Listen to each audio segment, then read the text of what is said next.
India halts border fence construction amid strong stance by BJP, Indian ambassador summoned. ICT sends Constable Sujan to jail over Chankarpur massacre involving 7 deaths. Bangladesh Cricket Board announces Champions Trophy squad, Liton Saqib omitted.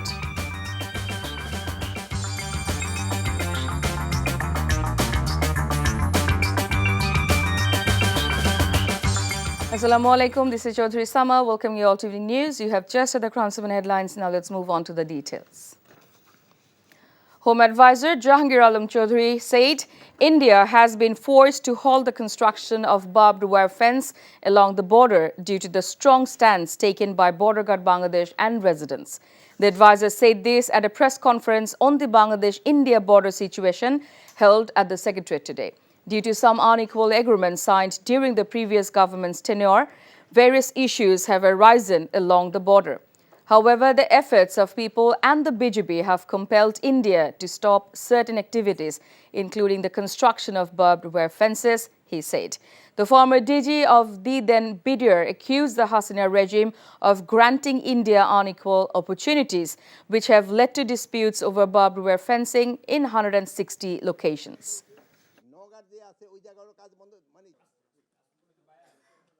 বিজেপির সাথে আমাদের জনগণ খুব শক্ত অবস্থান নেওয়ায় এরা কিন্তু অন্যান্য জায়গা থেকে কাজ তারা বন্ধ করতে বাধ্য হয়েছে। এইজন্য আমি বিজেপি এবং আমার বাংলাদেশের জনগণকে আমি অনেক অনেক ধন্যবাদ জানাই যে তাদের এই শক্ত অবস্থানের জন্য। আমার জায়গা আমি কঠোর থাকবো না মানে কি তারা বিভিন্ন জায়গায় তো সমস্যা করার চেষ্টা করবে, বাট আমরা যেভাবে হোক ছলে বলে কৌশলে যেইভাবে এই সমস্যা সমাধান করব। Indian High Commissioner to Bangladesh, Pranay Verma, has expressed the hope that the understanding between the two border forces will be implemented in a cooperative approach to combating the crimes along the border. He had a discussion today with Foreign Secretary Mohammad Joshim at the Ministry of Foreign Affairs on India's commitment to ensuring a crime-free border and effectively addressing the challenges. Referring to an understanding in regards to fencing the border, the High Commissioner said the two border forces, BSF and BJP, have been in communication. The Indian High Commissioner went to the Ministry of Foreign Affairs following reports of heightened tensions along the shared border of the two neighboring countries. India's commitment to ensuring a crime-free border, effectively addressing the challenges of smuggling, movement of criminals and trafficking. We have an understanding with regard to fencing the border for security. Our two border guarding forces, BSF and BJP, have been in communication in this regard.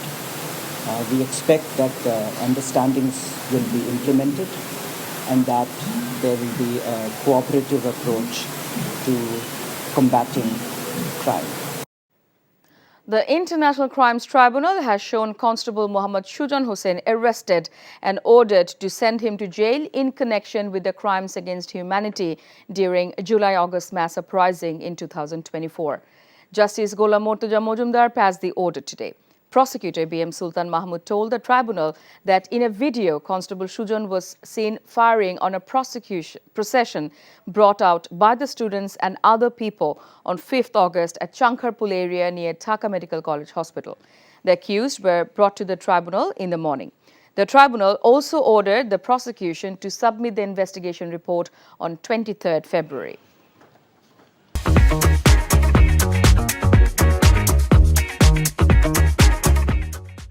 The interim government is planning to make the next general election the best ever in Bangladesh's history. Chief Advisor Professor Mohammad Yunus told Norwegian Ambassador Håkon Harald Gulbrandsen today. At the meeting, Dr. Yunus also asked Norway to make Bangladesh a regional distribution hub of their products and invest more in the country to take the benefits of Bangladesh's youth force. The chief advisor cited the example of Grameenphone, the first overseas entity of Norwegian telecom giant Telenor, which has over the years turned into the most profitable venture in the Telenor family.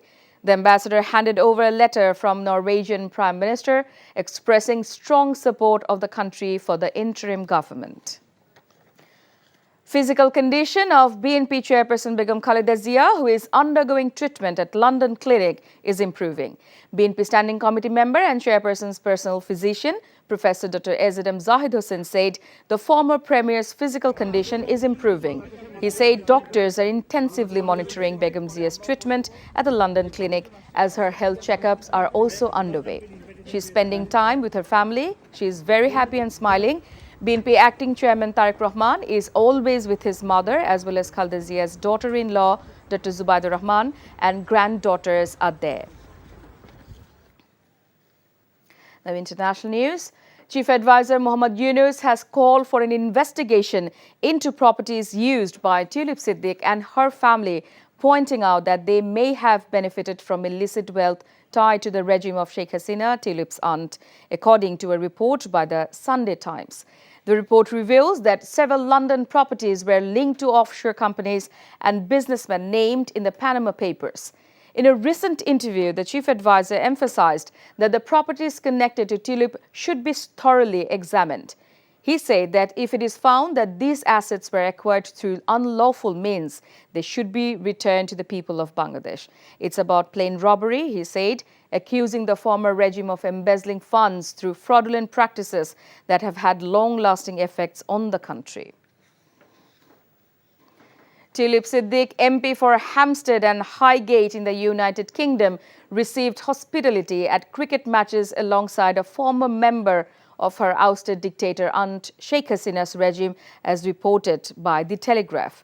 Citing records, the report noted that niece of Hasina, Tulip, attended 2 Cricket World Cup matches in 2019. She accepted tickets valued at £358.80 each, including lunch, to watch Bangladesh face New Zealand and Pakistan.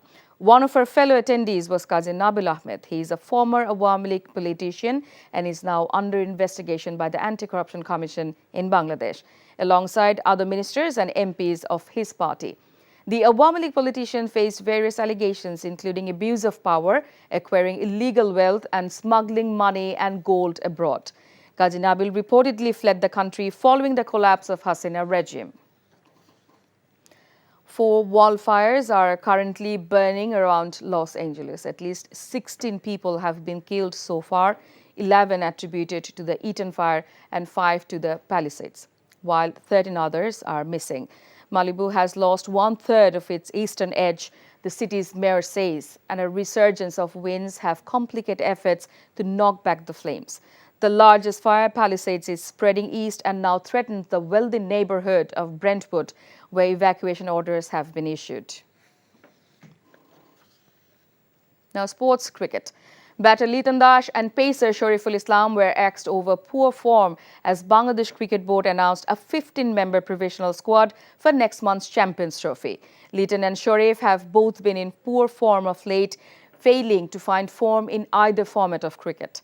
Liton had scored just 13 runs in his last 7 ODI innings and has struggled for runs in BPL too, except for one good knock in his team's last match. Speaking about Liton's exclusion, Chief Selector Qazi Ashraf Hussain Lipu told reporters that Liton in recent times hasn't invoked the kind of confidence he used to in the past. Lipu also felt that Tanjir Tamim and Somoyer Sarkar have done well in the past to choose them among the 3 opening batter options, with Parvez Imran being the other. Before ending, let's have a look on the Crown 7 headlines once again. India halts border fence construction amid strong stance by BJP, Indian ambassador summoned. ICD sends Constable Shujan to jail over Chankarpur massacre involving 7 deaths. Bangladesh Cricket Board announces Champions Trophy squad, Liton, Saqib omitted. And that's all from the newsroom for now. To know updates, videos of this bulletin, visit our website www.ntvbd.com. Besides, visit our YouTube and verified Facebook page for updates over NTV's all popular programs and bulletins. Our next bulletin, Shandhya Khabar, will be aired in Bangla at 7:30 p.m. Thank you for being with us. Have a good time.